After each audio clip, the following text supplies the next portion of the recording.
Questwise here. RPG A Day 2017. It is day number 10. We finally made it to the double digits.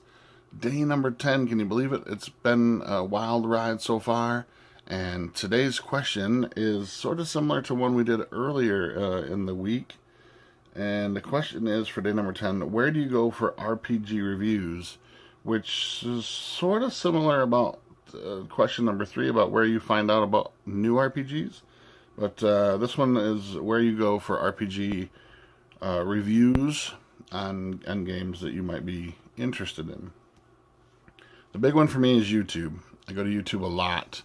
I'm very picky when it comes to spending my money on games. Sometimes. I did get into a phase where I would be buying whatever game I could find that really interested me, and or even just had a passing fancy in. But now I've become a little bit more discerning on what I want to put my money into, because you kind of get burnout when you buy some games that you just pick up on a whim and you realize, wow, I just wasted a lot of money on something that just doesn't fit my play style or just don't like at all. I'm open to trying lots of new cool things, and so I always try to turn to YouTube and to all the YouTube creators out there for their inspiration, for their sort of insight into the games that maybe they've already picked up that I'm kind of interested in. So some of the big ones for me would be Game Geeks. Big fan of his channel. I'm really glad that he does some really, really awesome reviews there. I talked about this in the other the other video we did on day number 3, but I think Runeslinger and Questing Beast have some great reviews, as well as John Pollock, Mr. Mean out there. Gosh, who else?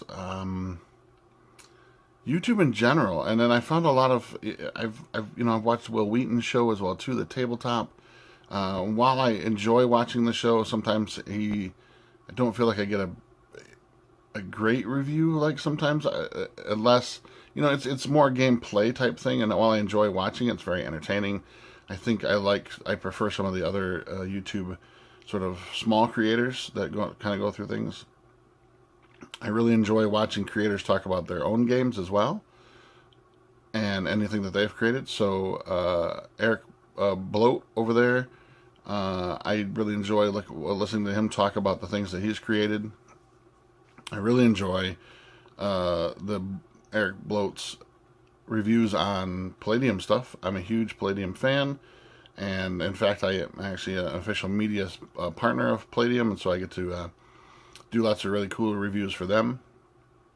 And so it's always nice to meet another Palladium fan out there who's super excited about things, and even if it's a game I already own or a book I already own from Palladium, it's cool to hear somebody else's reviews on those as well too. So, but YouTube is my main place I go. After I go to YouTube, sometimes I'll hit up the internet, just Google up some stuff, rpg.net, which has some decent stuff on there, but I'm not a huge fan of that site. I go to DriveThruRPG and see if anybody has bought any of the sort of the PDFs of the game that maybe have not arrived yet, or have the PDFs have come out but the hardcovers have not arrived yet, and it's kind of nice to see some of the other people who've taken a chance on the PDF and hear what they have to say about it as well too. So, but those would be my top ones. Again, mainly YouTube creators and stuff, and that's kind of why I got started in doing YouTube reviews as well too, was because of the other guys out there. And so yeah, day number 10.